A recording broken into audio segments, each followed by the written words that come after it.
It'll be fine. It'll be fine. As the executive producer of the show, it'll be fine. Oh, okay. You right. My bad. You the boss. It's time for a girl chat. Hey, time for a girl chat. It's time for a girl chat. Time for a girl chat. So, welcome to the podcast today, everybody. We got something a little different going on today because we got a full house. We got my sister here who's been on the podcast before, and she is my roommate, my partner in crime, my best friend. And we have my other best friend, my college BFF, Liddy, here with us. Number one college friend because I only got one. So, yes, we are here and we're going to talk about all things making friends, relationships, a little bit about casual dating because she want to learn how to be a what? Pimp named Slickback. Yeah. I don't know if she's going to achieve that today during this conversation, but we're just going to have fun. We're just going to do it. And so before we get too deep into the conversation, I want everybody to introduce themselves and talk a little bit about how we met, just to give the people a little context of our relationship. So whoever want to go first can go first. Well, I feel like she's known you longer, right? Okay. I am Banae, aka Nada Goddess. I met Bria from birth. You know, she was always in my life. Could never get rid of her. So now we here. We here right now. That's dedication. So I couldn't get rid of her, so I wrote it out. Go ahead and change her. She's aggravating. And annoying. I love her. Yes, I know you longer than you knew me. Okay. But Liddy. So upon my casual schooling at Johnson & Wales University in Denver, Colorado, I met Bria in a class. She was cool. I was like, oh, I like this girl. She doing her work. She asking questions. She pushing the conversation along. That's what I'm talking about, because class sucks sometimes. But I ended up getting hired as a student assistant, and Bria had to train me and my old ass on how to use Canva. And it was cool. She was good people, good vibes. We always had a good time in the morning, you know. And so here we are, you know. We call each other, do our YouTube tutorials. Yes, that's our thing. We call each other, just watch each other do life. Look, right now she's a plant influencer. She's keeping her babies alive. Y'all look good today. Yes. So good. Oh, but you're not ready for this one. What? Look how big this thing is. I'm here for it. You're thick, girl, and you look good. I would just like to note that Liddy and I only knew each other for like maybe 2 months, maybe. Yeah. Because when the panoramic happened and the school shut down, we was like, damn. Yeah. And we decided and we chose to stay in each other's lives. So I would just say longevity. I thought y'all was friends from the jump. Yeah, we were. How long you know people don't matter. Like we ain't know each other that like long. One of your first friends you met. No, that was the last friend I met. Damn. Oh, but that's a great segue into our topic today, just about like how to make friends, relationships, and like putting yourself out there and just, you know, navigating newness when it comes to like meeting people. And so I guess I'll kick off the conversation with a little question about like, how do you put yourself out there? What does that look like? Because I know we were having this conversation about casual dating, and I was like, I could never just talk to somebody in the grocery store and be like, hey, I like your shoes. Like, I'm so awkward. Well, that's the thing, though. Oh, it's like everybody, you know, feels that same feeling, right? When you like trying to like make the effort to put yourself out there, it's like once you get over that initial hump, you just like, well, fuck it. I'm already here. I might as well lean into it. Is how I see it, right? You gotta like hype yourself up. You know, like if I say one word at least, you know, then this person will engage with me if they want to. And if they don't, then, that's cool. Keep pushing. But I feel like you and I, Bria, have a very good gauge of like, the vibe with people. And that helps a lot. Some people don't have that. And I think that's where a lot of the issue comes from. But if you just say something, yeah, then you can start. You gotta start if you want to do. Say something. And my brain goes to, okay, well, what's the right thing to say? You need help reaching like, well, see, I don't know about meeting people in the grocery store. That's wild. I mean, but I feel like it's almost like a game, right? Like, how can I make this a normal thing, right? How can I make this as little weird as I can? And that's the game to me. So like, right, we were talking about how I met Monique, this girl that I've been dating, and I met her in another state at a bar I'd never been to. I was out by myself, and she was with 8 other lesbians. So I'm like, I don't know who's dating who. I don't know what the vibes are, but I want to meet these women. And so, yeah, I was reading a book at the bar, and it really got under my skin. It was just some sexist man from like the 1800s, but I brought that up with them because that's relatable, right? Like, I know they won't be like, oh, he blamed the woman. That's cool. Like, because it's a long story. You can edit this out. But in the book, he like is the second man to a prince or something, and then somebody gets in trouble. And the guy's like, should I kill him? Like, what should we do? And he's like, yeah, fuck him, kill him, whatever. And then he comes back later in the story to be like, I did it for love. But the way he said it was because of a woman. And I just closed the book. Oh, get the fuck out of here. Men using their emotions for women to call women the emotional problem. Like, get out of here. So anywho, brought that up, started chopping it up. You got to get the whole group involved, right? You got to know you got to strategize. Yeah. There was like a few things that you said that was like, okay, making it as least weird as possible. Like, it's just a conversation, having some common ground to stand on with people, and then just like bringing the group into it. Because I just think about, I don't know why my brain is stuck in a grocery store, but like when you check out, you have to talk to the person you're checking out with, even in some form or shape. And it's like, you can have a really good conversation with the person you're checking out with if the vibe is right and they're like, oh, okay. Because I've had conversations like that, but I'm like, I don't talk to people unless I don't have to. That's cap. Because she talks to people and like who's checking us out. She'll be like, oh, I like your hair, I like your outfit, and we'll say all this stuff, and they'd be like, thank you, girl, you just made my day. And all I'm like is, hey, how's your day going? That's all I know how to say. I'm very scripted with what I say. I got to think about everything before I can say it. And if you mess me up, then I'm like, I don't know what to do. She asked me what I'm doing tomorrow. I don't know. I didn't prepare for that. But that also goes back to what you said. Like, you were in a position to make friends. Like, you was at the bar by yourself. I was looking for women. Yeah. Friends. Well, energy, just like female energy. I've been on, look, y'all, for reference, for just to put us in the space I was in, I've been on a work trip with 3 men, my coworkers, for a month, pretty much at that point. And I just was tired. I was like, I want to be around some women, some brown people, something. And so I went to this bar and they showed up. Exactly. I was wanting it bad, and they came.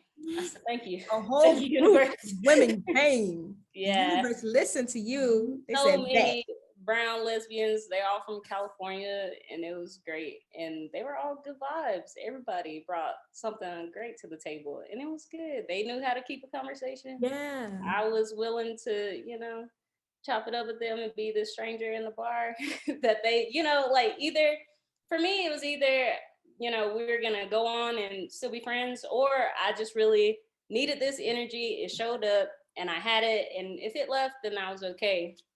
But what ended up happening was after, I don't know, a couple drinks or whatever, they were like, oh, we're gonna miss the yogurt place. The yogurt place is gonna close.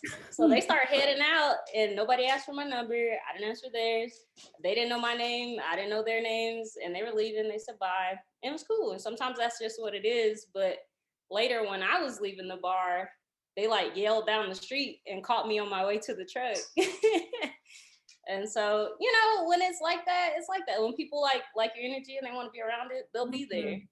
And that's why it makes me so sad. A lot of times when people will chase that energy, I'm like, it's not for you. It's okay. Like it was there and you enjoyed it. And sometimes you can't keep it. And that's okay. And that's okay.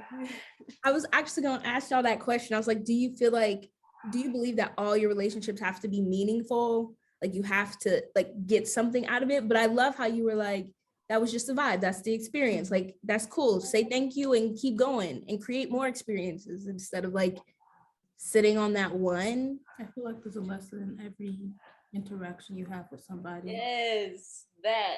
Whether it's a lesson. That's what I was going to say. That's what I don't want. I will never be with somebody like that. Or if it's like, okay, I like this, but you're not the person, but the next person, that's got to be on the checklist. That's what I'm talking about. And see, I know, well, both of y'all are a lot younger than me, but that, like, I feel like I realized that pretty early on too. And that's what made breakups easy, which is a lot of something that a lot of people get hung up on. Is like, well, you know, was it me? Was I not enough? Like, no, you everything you should be. But take this lesson and add it to everything you want to be. You know what I mean? Mm-hmm. Like, you can't just be like, oh, that was it. Because you're your early 20s holding on to, you know, somebody that's not even their whole self yet. They don't know what they doing. Like this, on to the next. Yep, exactly. But, oh, okay, on to the next. All right, didn't work out. Sweet. Yeah, it's like, I don't know how to put it into words. It's like, all I hear is Ariana Grande. Thank you. Next. Well, yeah, you take your lesson. Well, because that's the thing is, when you're in this relationship, you know, or when you're in any kind of dynamic of relationship with people, there's lessons. Like they have something to bring that you don't, you know, quite have, because we all live different realities, right? It's just when you meet somebody that maybe shares the same type of perspective that you can really vibe and get, you know, places together. But up until then, you know, if you're meeting people who are like real different from you, or even just a little different, there's always something to take away from that relationship. Like so, just look. we'll start. When I was younger, I noticed there's like in high school, like girls are getting treated like trash. It's like, what's wrong with y'all? I know that's so bad. Because it was me being a young, sweet lesbian like I am from the get. Like, I've always wanted to treat people well, and like I always wanted to be a good partner and all that good stuff. But even just meeting girls who weren't used to being treated well taught me something. Like, even if I was a big lesson for them, they were also a big lesson for me. Is like, you know, find somebody who wants to feel love the way that you feel love, or like, you know, or can acknowledge the way that you show love. Some people, because they never felt love that way, don't know what love feels like. And I know a lot of people hear that where it's like, well, how you know how to give love if you never had love? You don't know what love is. Everybody loves differently. And that's why you see these toxic people together and they doing great. They've been together 10 years because they toxic asses work like that. And it, you know, and if that's what's good for them, you know, who are we on the outside to say, unless, you know, there's any type of abuse happening, that, you know, that shouldn't be how y'all show love. Like, yeah, it doesn't have to be like that. Like, you know, they got something that works for them. Yeah. Nobody's hurt, then that's cool. Don't yuck somebody's yum. I'm real lovey-dovey. I'm real squishy. I'm sensitive. I want to be like in the books and the movies. Like, we curl up on the couch on Saturdays. I go get you coffee. I'll make you breakfast. Like, and some people don't like that. Some people don't want to be taken care of that way. People don't want flowers. I want me some flowers. Every day. Oh, I want some. Tuesdays. Mhm. You just go get flowers. Yeah, you can also get flowers for yourself. Yeah, and that's what I realized is that if I want something, I can get it for myself. Yeah, you don't gotta wait for somebody else to give it to you. Like I got myself. Since we're talking about it like that, let me ask y'all something. Okay, Let ask me us. get Ask this us. love language business. Mm-hmm. What What's would that? you say your love languages are? Gift receiving. Yeah. What's that? Gift receiving. I thought you just said if you want something, you get it yourself. Yeah, but I also want you to get it too. She likes the sentiment of like, oh, you were thinking of me. Yeah, that's why I was curious. I was like, yeah, but like, would you be turned off if somebody went and got you something that you had already planned on getting for yourself? No, I would be grateful. Oh, that's I'd be 10 times happier than if I had to be like, interesting. oh, I would like this. But if you just already knew in your head that I was gonna want that. I'm hella picky. Like gift receiving is the last that came in 5th place for the love languages. My top 2 are quality time and physical touch. They tied for, number 1. But it's like, I'd rather you just sit on the couch and watch a movie with me, like, and we can snuggle, eat the popcorn. I fall asleep, some cute shit like that. That's what Bria wants. That's my second choice. Quality time. Yeah. What would you say yours is? Interesting to me. Well, how Banae is like, well, if I want to, I'll get it myself. But then on the flip side, being like, but if you got it for me, then I would really love that. Yeah. I think that's an important thing that needs to. Right. Then that comes down to communication with your partner, right? So like you saying all the time that like if I want it, I can go get it. Like might stifle their want to go get it for you. But if they know you, if y'all vibe, they'd be like, I know Banae been talking about this thing. She said she gonna get it, but that was a week ago, so I'm gonna go get it. Yeah. Then that's where y'all be like, oh, that fucker was listening. The truth. Yeah. I know myself. I'm gonna have everything that I want in like a book, and I'm gonna have it in a certain place. Okay. So that once you need it, you can just open it up. We got to give the backstory to this book because we love The Last Holiday with Queen Latifah and the Book of Possibilities. We was like, we need to have that with our partner, where it's like, if this XYZ situation happens, this is how we are deciding to respond as a, as a team, as a partnership when it comes to like kids, finances, all the things that come with life. But it's like, I think you should also have a separate book for yourself, but that's different. We're not talking about that today. We talking about. And I got a book of rules too that I'm making. She is the moment. Should we introduce the world to Banaeism today? Yeah. Because she got a whole religion in my head. Literally, she is her own spiritual inspiration, and it blows my mind. And it's a little aggravating sometimes because I'm like, I don't believe with everything that you're saying, but Banaeism. It works for her, and I'm not trying to yuck her yum. My own Bible one day. Bestseller too. That's what I'm talking about. Look, put it out there. Look, I know you can make a book any day that you want to. You can make a digital book. You put it out there, be like, hey, download this thing, $5, no big deal. If you want, I mean, I understand wanting to have a product at a place that you want, but that it's not undoable. That's for sure. I think that's so. I love where this conversation is going. So I'm just like, my producer brain, like, dang, this shit is popping. And then also I'm like trying to be present. So let me calm down a little bit as the host. How old are you, Banae? 19, finna be 20. Gonna be 20. Gosh, her birthday is December 29th, Capricorn, She not her here. Being like, send me gifts.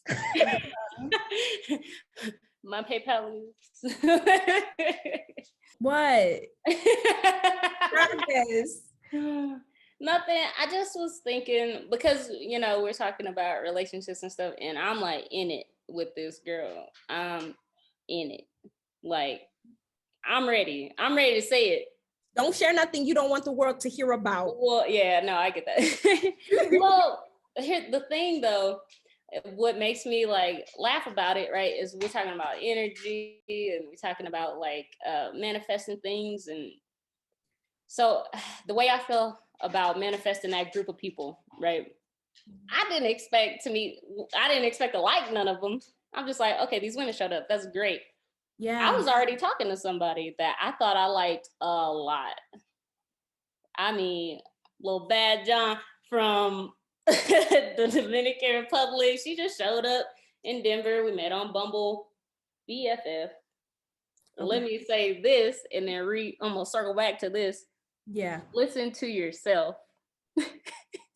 Because we went to meet for this Bumble BFF date at a dog park, super wholesome, and we vibe hard. Like she even said out loud to me at some point in this friend date, "This is a safe space." And I don't know what we're talking about.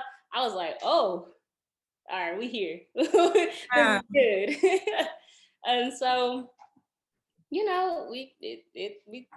it was good. And then we kept in touch, right? And then I had to leave for work to Oregon for this work trip where I ended up meeting Monique. But up until I hung out with Monique, just me and her, I was so into that girl. I won't say her name, but I was so into her. And staying up all night talking on the phone. Like, I'm not, look, it was a thing. It was a thing. And I felt it. She would hit me up and be like, "Do you want to go out and do this? Do you want to do this?" Like, we were on the same page. It was great. She had a dog. I will say this though. Dating somebody with bad pets is like dating somebody with bad kids. Listen to yourself. That's so good. That is what Liddy is trying to tell y'all. Trust the first instinct. Listen to yourself. Because dog is bad. I knew. Oh, what's that? If their dog is bad, red flag. Well, in my head, I was like, "You're not wrong." Like, because my brain jumped right to, if we had kids together, is she not going to control these things? Am I the disciplinary already? Right? I'm thinking about this because she mentioned that she might want kids. I don't want kids. Listen to yourself. So I'm like, well, she still is like a maybe. I'm a maybe on kids, right? At this point, I'm like, maybe kids, but for the most part, no. Like, I don't. Yeah. But hearing her say maybe made me more of a maybe, right? Yeah. But I should have listened to myself. I don't want no kids. We know. I got a dog. He all the kid I need. Say it again. We love partners. Now I'm babysitting my brother dog, and I got 2 kids. It's a mess. Look at them. Look, I know y'all on this podcasts are an audio, non-visual medium, but yeah, these dogs, they were ridiculous. Anywho, yeah, I met Monique, and then we hung out. I met her on a Friday. We hung out all day on Sunday, and I was like, "Oh, okay, this is the vibe that I want. This is nice." Mm-hmm. And I'm like, "Liddy, relax. You just like her because she's here, and that other girl lives back at home, maybe." And so we hung out again on Tuesday. We hung out again on Wednesday, and then I literally had to leave to go back home on Thursday. And in those 4 days, I came back home to Denver, and I went to that girl's house. I was stressed. I was like, "Man, this is too much." I asked for, somebody that could be there for me. I needed them to be there for me because Bria, we talked about some personal relationship stuff before, right? Yeah. Where the relationship I was in prior to these 2 women, I didn't feel like I was receiving the type of love and the type of reciprocity that I wanted. Mm-hmm. And I wanted that. I said, I'm not going to be involved with anybody who can't give me that. And then it just came in an abundance. Mm-hmm. And so I was like, oh boy, this is bad. I gotta tell this girl that I don't like her when I really, really liked her like a week ago. And that Yeah. was tough, but I decided at this point, right, I'm gonna listen to myself because now somebody else's feelings are at stake, right? And so I literally drive to this girl's house to tell her I don't like her anymore. And that is what I had to say to her. We sat on her couch and I said, I don't like you because I like Monique. Mm. That was tough. That was hard. But I can tell you, I never felt more grown up. I never felt more in control of my choices of what I wanted and like been so firm and like, I can't do this with you because I know I feel this way about her. Yeah. And so I did that and we maybe talked 2 times after that and no more. And I just been wrapped up in Monique since then. And it's wild, dude. Everything that happens between us feels like it should be happening that way between us. All Yeah. because I met some strangers in a bar in Oregon. Yeah. And it's So like you wasn't looking for Monique. You I wasn't. was not. And that's the beautiful thing. I know I watch too many rom-coms, but we all seen the movie where the girl is with the guy already, but she meet another guy and she like, oh. And it's like, it's not about, oh, she doing a lot. It's like she's honoring what feels right to her right now in her body. Yeah. And like, I love that for you, because I'm hoping I can be mature enough and be in that place to be like that for someone. And You gotta be that for you. Like how you just said, you're honoring yourself and doing what you have to do for you. Fuck everybody else because they don't live.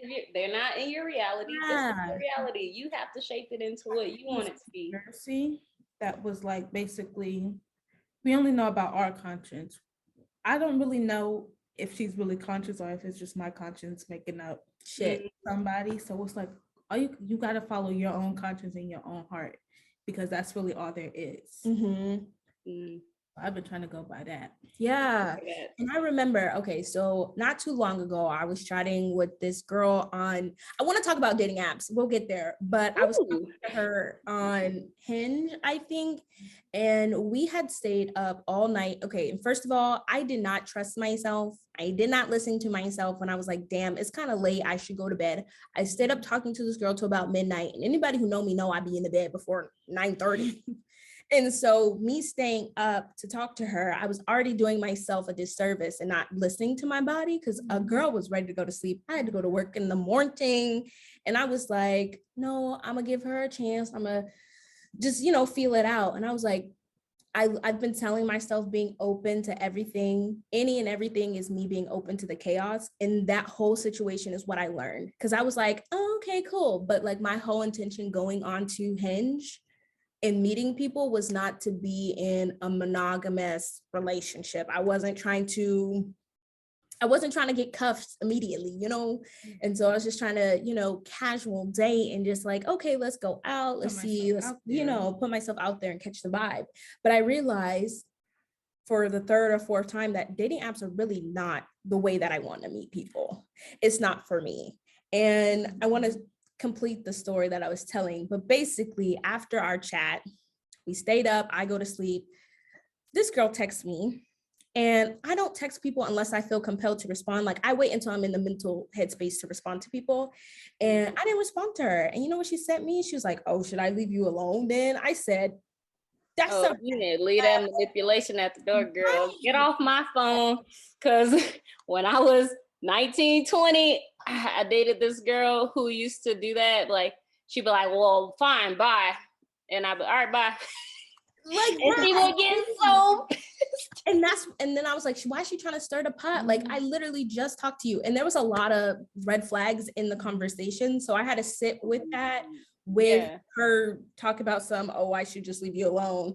And then I sent her this long message telling her, like, this is how I'm feeling. Like, I don't even think it's a good thing. Like, I don't even think we should be friends. She was like, oh, I thought we were just going to be friends. But I was like, that's not my intention going on here. I wasn't looking for new friends. My friends are fucking dope. And I'm not looking for new friends. If you're watching this, she did not need you. Okay. Well, that's the thing, right? You don't need anybody to be your constant, right? You are your constant. Tell us. You need if I'm if I'm being honest, I feel like, and this has been said to me by a close friend, we're not friends anymore. He said to me one time that he felt like I felt that people were disposable. And it kind of hurt my feelings, but I hear him, right? So, but the way I look at it is people aren't disposable. People are in your lives for different reasons. Yeah. And if you aren't fitting into what I need you to fit into my life, my whole existence, then I will put you where I need to put you. And you do the same for me. I expect you to follow through with that for yourself also. Yeah. It's basically allowing people to be the main character of their own lives. Yeah. And it's like, I know that I can never be the main character in Liddy's life. I could never be that. I'm fine with being a supporting second friend, like you know, like I'm okay with that. And I know my place. Like I'm not out here trying to make decisions for you. Like this is your show, you know, and I'm just here just supporting you. And I'm just like, it blew my mind because basically the way that conversation ended, her response was like, balls in your court. And I said, okay, Control Alt Delete. I was like, I don't even need to say anything else. And I was like, anybody who's, I really hate that I'm about to say this, but she was a Gemini. Oh boy. So that was, I hate to say that was already a red flag. But air signs in me. And no, on the conversation, we were talking about astrology and she was like, what sign do you think you're the least compatible with? And like me, I'm a little gullible and naive. I was like, air signs, I just can't. I think they would just, I'm a water sign. It'd be like a hurricane. It'd be some shit all the time. And I was like, and she was like, damn, it's a Gemini, Aries, Aquarius. Yeah, because I have zero idea of the air, the moon, the rising sun. Yeah. I'm just trying to figure it out. Because I'm Gemini and Aquarius. You do. That's why you're sometimes problematic, but we don't have to put you on blast right now. Talking about them gotta go, but that means I gotta go too. But no, you're grounded. Your Capricorn grounds you. You're good. You're like, you're fine. You can be here. Yeah, you're fine. But let me just, because I know y'all don't know me on this podcast, but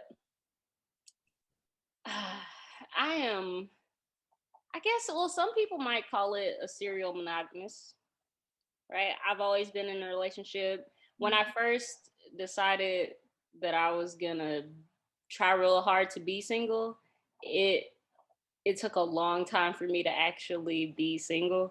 Like even just saying it out loud, even after that, I like somehow was still finding myself in relationships that I knew weren't gonna last. I just was in it because I was like, well, let's just give it a shot. Like, yeah. But like, I feel like a lot of that was like wanting to connect with people and like wanting to further my own knowledge of myself through other people, because I feel like that's what dating is about, right? And dating has already turned into, you know, something else for us. Like I feel real reminiscent and real nostalgic when I watch 90s shows like Living Single and Seinfeld. Fuck him, but you know, that show is, I like that show a lot. And so because the way that they view dating is so different. Even if you go back and watch The Nutty Professor, this dude is steadily banging Janet Jackson. Or who knows, actually, if they're even having relations in the clumps.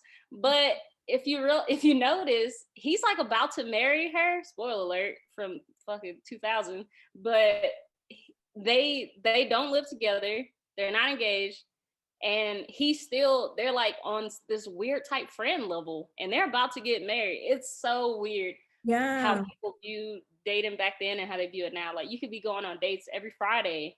Nobody's feelings are hurt. You got your little black book and you're just doing your thing, right? Nobody's trying to get married. Everybody's just out here casually dating. But now, you know, you text somebody a few times, you're like, oh, we talking. Y'all ain't even been on no date yet. This is why we took you for chicken wings and french fries, and you say y'all go together. Where's the growth in that? You just unpack so much because it really boils, I was explaining to someone, I was like, all I really want is connection and learning myself through being in relationships with people. And they made it seem like I wanted to be a pimp named Slickback. I want to be a pimp named Slickback. What you just said, like casual dating people and still choosing to be with a partner. If that's the way that it looks for you. But the way that you described it, the whole nutty professor thing, I was just like, it don't have to be complicated, and you don't own me. Why are you trying to own me? Even if you, oh, I'm sorry, go ahead. The one with the girl always chose him. You watched it the other day. Yeah, she always chose. You watched it. She always chose him. Oh, you're talking about Love Hard. No, not that one. Which one? Oh, that's the one with the dude tries to catfish her, isn't it? I watched it. Yeah, it was the good. old one, and the guy he had cheated. Yeah.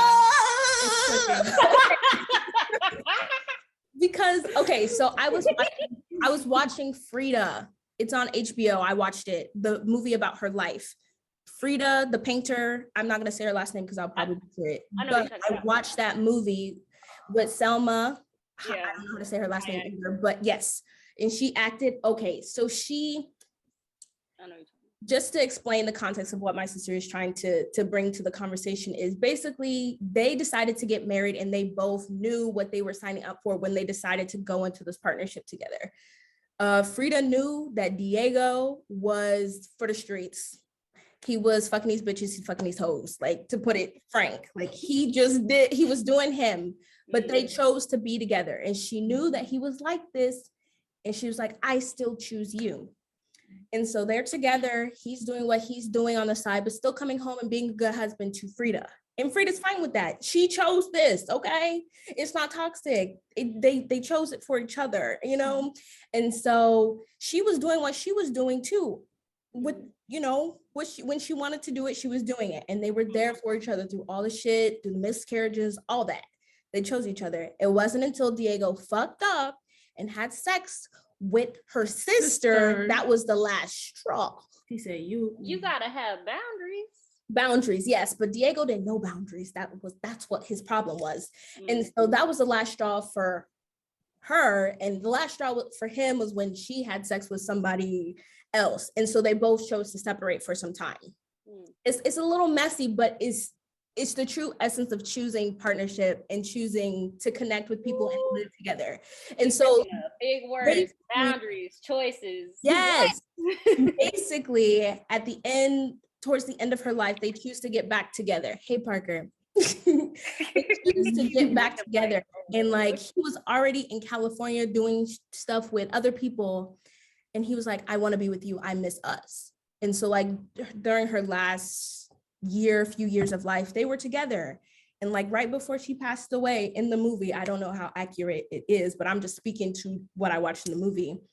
They were together during her last days. And like, that's the person they wanted to be with. That's the person they wanted to do life together with. It's not about control or controlling each other or having ownership of people, because like we said, we're both our own main characters. We're both living our lives walking together. And I love that they were both artists, like visual artists. And so like they connected and bonded over that and always supported each other in that way. But it's just like Diego did some shit, she did some shit, and they were able to let that be the past and live in the present and choose each other. This gonna have to be a 2-part episode because you just brought up so many things. All right, one,